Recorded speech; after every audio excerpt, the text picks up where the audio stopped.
Hi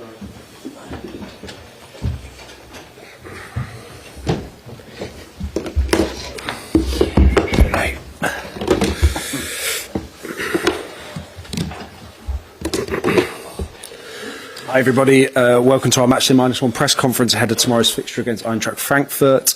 Please use the microphone provided, 1 or 2 questions each to get through as many as we can in the time we have. Translation is available via the headsets, channel 1 for English, channel 2 for German. Michael. Hi Ange. Hey man. Looking at training, looks like the vast majority are available tomorrow. How excited are you and the players ahead of such a huge quarter-final? Everyone's good from sort of the weekend. From a physical standpoint, it's a good place to be for us. Hasn't been many occasions when that's happened this year, so from that point of view, it's good. And yeah, we're all excited by it. It's a quarter-final European competition. You're one of 8. Home game as well, which adds to that excitement. So looking forward to it. Watched another team in North London last night in another quarter-final. They were singing at the end, "Are you Tottenham in disguise?" Is that a kind of mentality, whipping boys element you sort of want to lose here, or am I looking too much into it? Oh, mate, I don't know. Probably looking too much into it, Michael. We're kind of trying to concentrate on what's important to us right now, and that is a big game tomorrow night. And sorry to look backwards, but we've got Brennan coming in after you. He seemed quite frustrated after the game on Sunday about not taking the penalty at the end. Kind of said he didn't want to distract Matthias, but he'd love to have taken it. Did you have a view on that situation? Is there a kind of pecking order, and were you happy with the way it worked out? Yeah, clear view. We scored, we won. Delighted. So it's incredible. It's the one bit that, literally turning gold into crap when it's Tottenham. Seriously. We're 2-1 up. If we're 2-1 up tomorrow night and we get a penalty in the last minute, I want the best penalty taker to take it. I mean, the one slight against this club is apparently that, it hasn't been a winner. Well, the winner's mentality in the last minute of a game is to score a goal. We scored a goal, and yet somehow in this alternate universe of where everything that Tottenham does is wrong, that's come out as a negative. Be it as it may, like I said, from my point of view, I was delighted because, like I said, if that's tomorrow night and we get a penalty in the last minute and we get a third goal, which could be really, really decisive, really pleased with the way the players handled it. Has Brennan given Mate, you... It doesn't matter. So I was going to move on to something different. I was going to say, obviously, Wilson scored twice in the last leg. Has Brennan's performance on Sunday, given you a really tough decision in that position? No, not from the point of view. I mean, I think it's again with Brennan, I think part of the strategy leading into this was we had quite a few players who were coming back from long-term injuries, including Wilson and Destiny and Mickey van der Ven and Romero, and mate, I can keep going on. And we had to use games where we needed those guys to play, because otherwise, if I just kept playing Brennan, we'd be at the point now where someone like Wilson or even Destiny or these guys would have had no game time, and we may need them. So it wasn't about just leaving Brennan out because he wasn't performing. Part of the strategy was we needed to give Wilson some game time. So pleased that both of them have got game time. We've got most of our guys now. I mean, we're able to sort of give Mickey and Destiny a rest on the weekend. So most of our guys are in a position where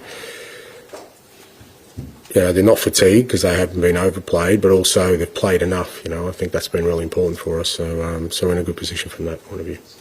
And some of your very best nights have come in Europe at White Hart Lane when there's been an incredible atmosphere and positivity.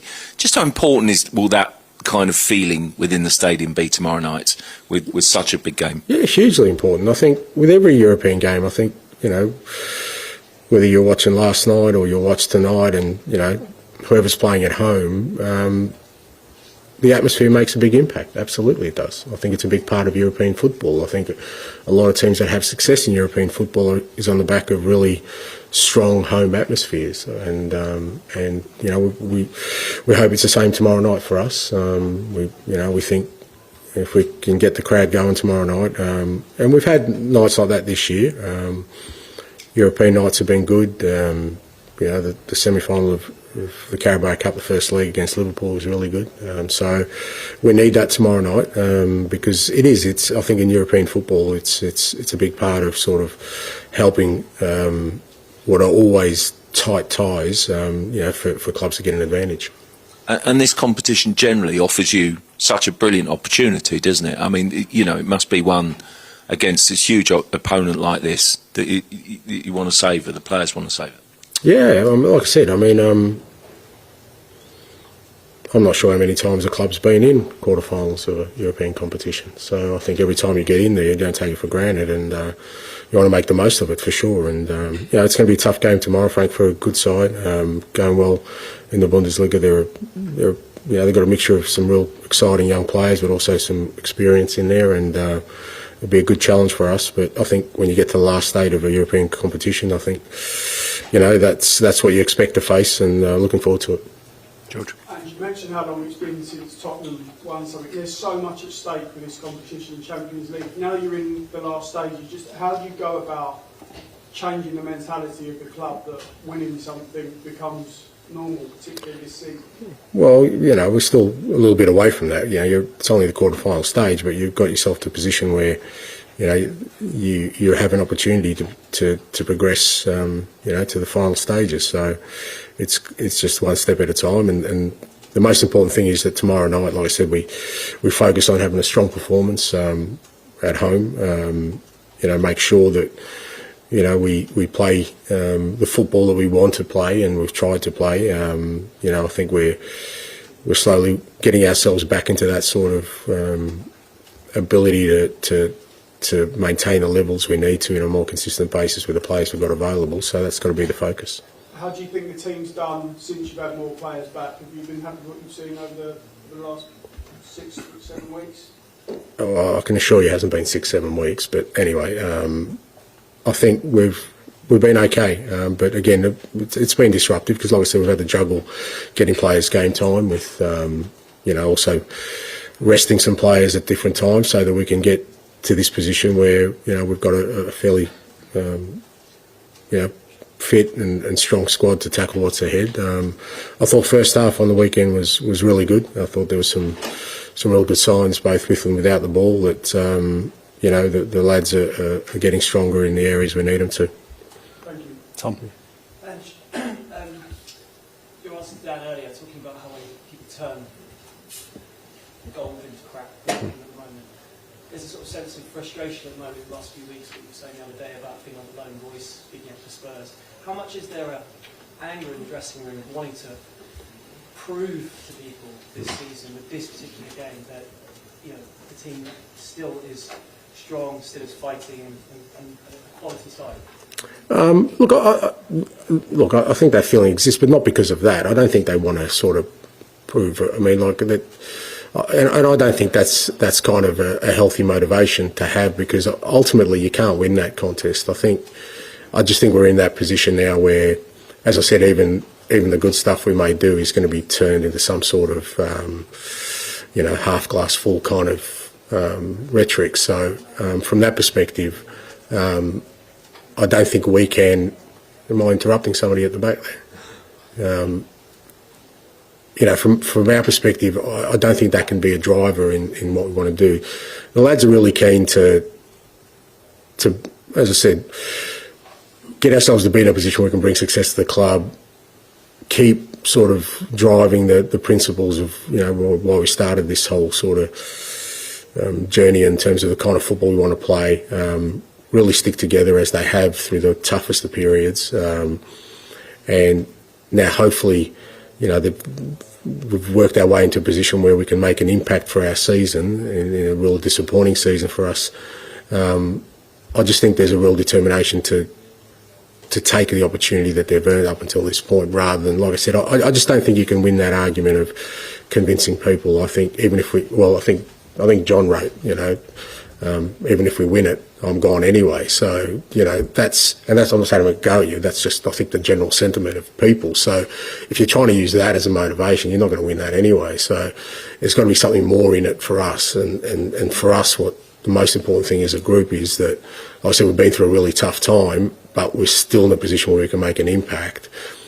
And you don't know how often you'll get in those opportunities. Like I said, we're in a quarter-final. I don't know how many times the club's been in a quarter-final of a European competition. Well, you don't want to let that sort of slip you by, or have the wrong sort of mindset going into it. So, you know, I think the players are handling it well in terms of how they're trying to embrace this challenge of, you know, you're going to face a top team, but, you know, we have the capabilities to overcome that. Just at the weekend when Wilson Odegaard came off the bench, you were saying he wasn't quite ready or quite quick enough being ready for that moment. How important is it for every player to be switched on straight away for this? Yeah, hugely so. And you know, and the point I was trying to make with Wilson was he was a key contributor to us winning the penalty at the end. So he makes a big impact. So it's about all the players, not just them, not just Wilson. It was just an example I used. But you kind of know that in European competition it's over two legs. And more than likely, the dying stages of both leagues are going to be hugely important in the way you sort of handle that, and usually that's going to be handled by guys who are coming on. You know, no one starts and finishes a game with the same 11 players, so it's about having a readiness for that. And I said at the moment, like, we've got some really good options off the bench, and I want the guys to be ready to not just come on and sort of play their minutes, but come on and really make an impact. Because like I said, he's the one that won the ball for us for Brennan's penalty, and you know, that's the kind of impact we need from the whole group now, because it's going to take the challenge of the whole group to overcome. If you could pass it down to Ali, please. Thank you. You're always very proud of the coaches you work with going on to become managers. What do you make of Chris Davies and winning promotion at Birmingham? Yeah, delighted for him. Really enjoyed working with Chris. I mean, he was only with me for a short time last year, but really enjoyed working with him. He was a big part of sort of what we built last year. From, you know, we had to sort of, it was ground zero in terms of, you know, building a whole sort of football program in a different direction. And he was a big part of that, and delighted for him. It's always, you know, your first job is pretty important when you're kind of trying to embark on a career as a senior manager, and he's done brilliantly well, which is not surprising. And yeah, I'm sure there's more to come from him. You're used to chopping and changing staff and going in with a whole new staff. How did you mitigate kind of losing, I guess, the consistency you would have brought you as an assistant manager in your second season? Well, I think, you know, there were still other people within the you know, Wellesley and Meso and Billet who were with us, Birchie, so it wasn't that disruptive. And like I said, we were still very much, it wasn't like, I think it'd be more difficult if Chris was with me for 10 years and then he moves on. But I mean, the reason I kind of haven't had sort of a group of people is that, you know, that's an easy one for us to sort of travail, because like I said, there's a consistency in message with all the sort of staff I have. And you know, like I said, he was great with us last year, and I was more than pleased for him to sort of take his opportunity, and he's done well with it. Last one, please, George. It's obviously a tough season, a tough time for the club and for yourself, and what you mentioned, the speculation around your job. How much has this competition kind of kept you going as a chance to, no matter what happens, leave your mark on this club? Yeah, look, you know, like I said, the only reason I mentioned John's article is not because I think that's a general sentiment that, you know, I've said before, that's not what drives me. I came to this club with a clear sort of purpose and vision of what the club needed and what I could offer, and that is change the way the game, you know, the team plays, to obviously rejuvenate the squad, because it was a squad that was coming to the end of a cycle, and bring success. And as long as I'm in this position, that's always my focus. And irrespective of whatever noise there is or whatever there may or may not be in the future, I don't see that should diminish my sort of burning ambition and desire and my determination to make that happen. I mean, you know, that's anything you achieve in life, you know, usually comes with a struggle. Certainly everything I've achieved in my life has come with a struggle, from a professional perspective. So this is just another struggle, but never through this struggle have I thought, I've lost the will to fight for what I think is the right thing to do, and we'll continue to do that. Thank you. Thanks.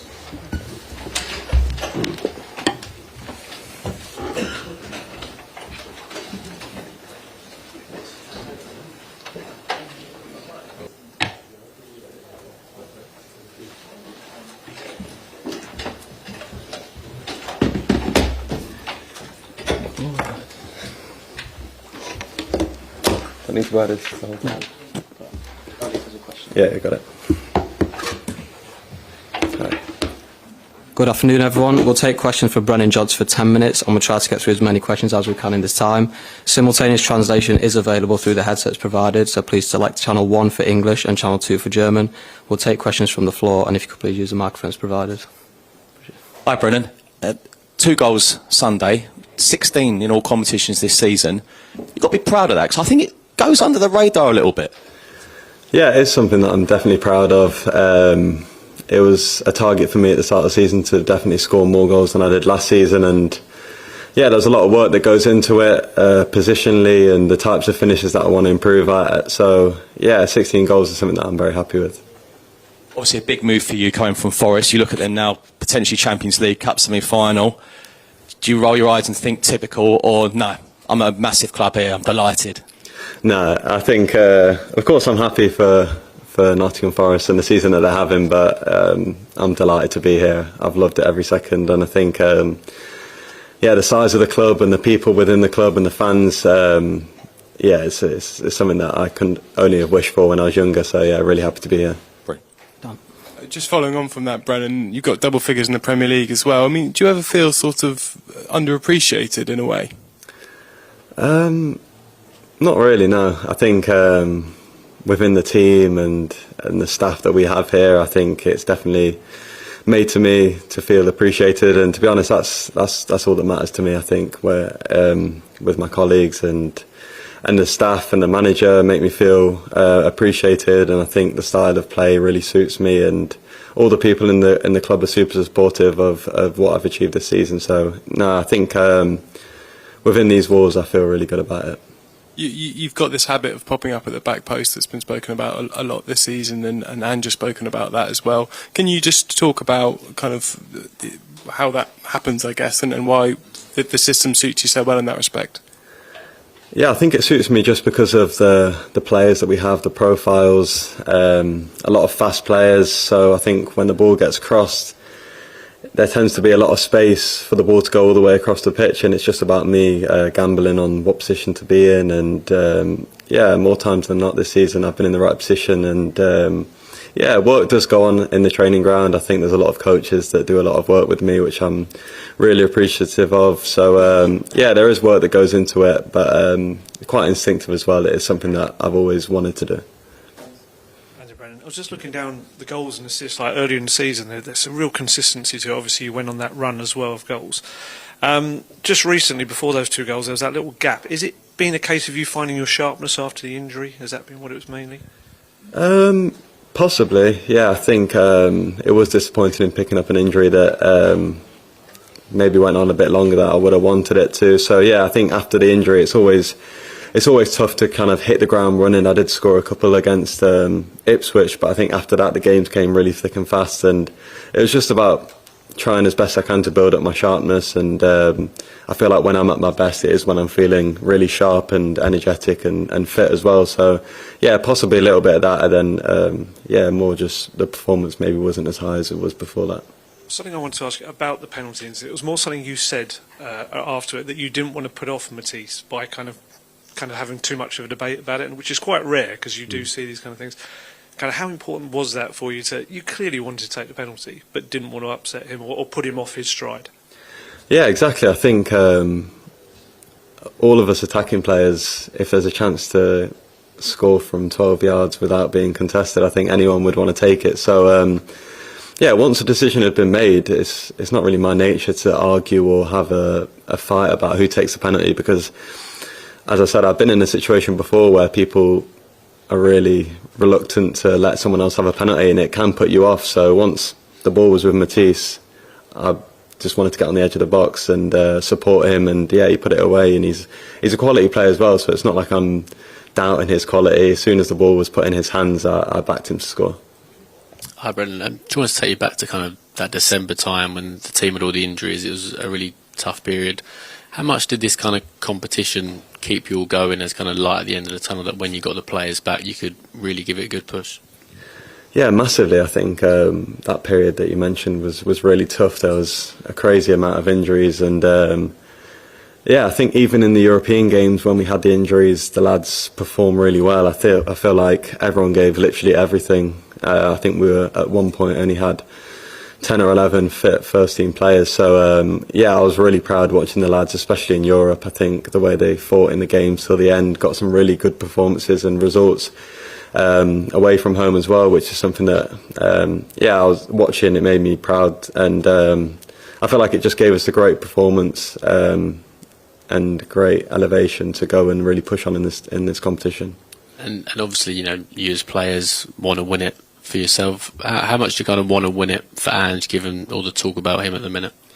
Yeah, definitely. I feel like we want to win it for everyone in the club. I think us players and the manager and the backroom staff have been through some tough times this season. I think down to our own mistakes. I feel like there's been a lot of games where we haven't performed good enough. So yeah, this competition would be great. It would be an unbelievable feeling to win. But I think we don't want to look too far past this game on Thursday. But yeah, to be able to win it for everyone in the club would be massive. Hi Brennan, did you hear what your manager said just 10 minutes ago? He was talking about the penalty incident. He was quite upset. He said incidents like that and the reaction to it are literally turning gold to crap. Did he speak to you about it after the match? No, we didn't speak about the penalty after the match, no.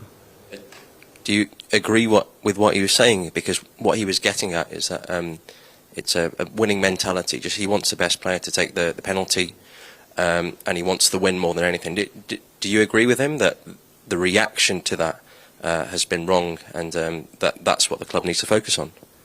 Yeah, I agree. I think we're going to go into competitions where if it goes down to penalties or there is a penalty to be taken, there's so much on the line. So it's about whoever's feeling the most confident, who's performing the best, who's basically on penalties will take the penalty. So yeah, I agree, because in this tournament it's not really about giving people free goals, it's about scoring goals. And yeah, if we get an opportunity to increase our lead or get a goal back, we have to make sure that we score the goal. So yeah, I agree with what he said about it. George. Brendan, hello. Sorry, I know you spoke about this before, but you come off social media back in September, and then you just went on this mad goal-scoring run, and it seems to have followed. I just wondered, are you still off social media, and how much of an impact has that had on you this season in terms of just shutting out the noise and hitting form? Yeah, I don't really use social media that much, to be honest. I have some accounts on it, but yeah, I don't really check it too much or on it a lot. So for me personally, I don't think it's to do with football or wanting to perform better, not at all. I think that comes down to the work on the training pitch and things like that. It's more, for me, it's just kind of what I'm spending my time on when I'm not training. I feel like I just want to make the most out of the time that I get to spend with people close to me. So yeah, it's more just a decision that way. I think the run that I went on after coming off it was a bit of a coincidence, to be honest. I feel like people thought that was the key to scoring goals, but yeah, it was kind of just a coincidence the way it happened. But yeah, that was all. Your national manager Craig Bellamy was on Sky's Monday Night Football, and he said that the way he'd sort of been coaching you as well, he'd been making you watch videos of Raheem Sterling. So can you just tell us how that's impacted your season as well, and basically sort of how good job Craig Bellamy and your manager's done that of getting the best out of you this year? Yeah, I've really enjoyed playing with Wales. I feel like we're in a really good place at the minute. We have some players who are playing really well in the Premier League and at a highest level. So I think the staff and the manager there have been amazing. I think they give you little bits to watch. I think a few of the members of staff had worked with Raheem Sterling, so they kind of just wanted to pass on a message that they'd worked with him, which I was all ears for, to be honest. I feel like he's an unbelievable player who's had an amazing career, kind of gets a bit of doesn't get the respect that he deserves. But yeah, he scored so many goals in the Premier League, and that's something that I want to do as well. So yeah, I was just watching that. And I noticed you scored a lot of one-touch goals this season. What's all that about? I think it's more just the position that the lads have got me in, that I don't really need to take many touches to score. So yeah, I'm very thankful of the great assists and the goals that I'm been able to score. We'll go one with Jay and then finish with Tom.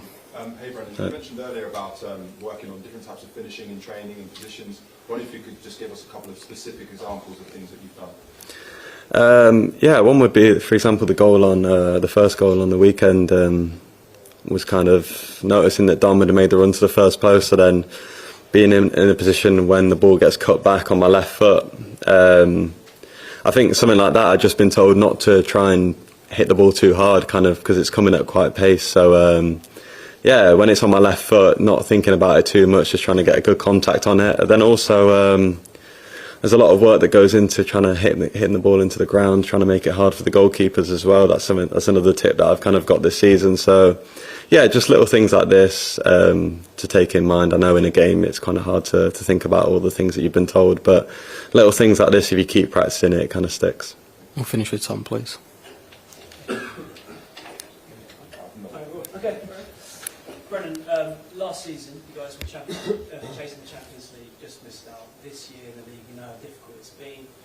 It feels like Tottenham's critics have almost enjoyed this season in terms of being quite easy to mock the team. Last night, your rivals Arsenal were seeing Tottenham in disguise to the Real Madrid team. How much do you want to win this particular tie and maybe this one to shut those critics down?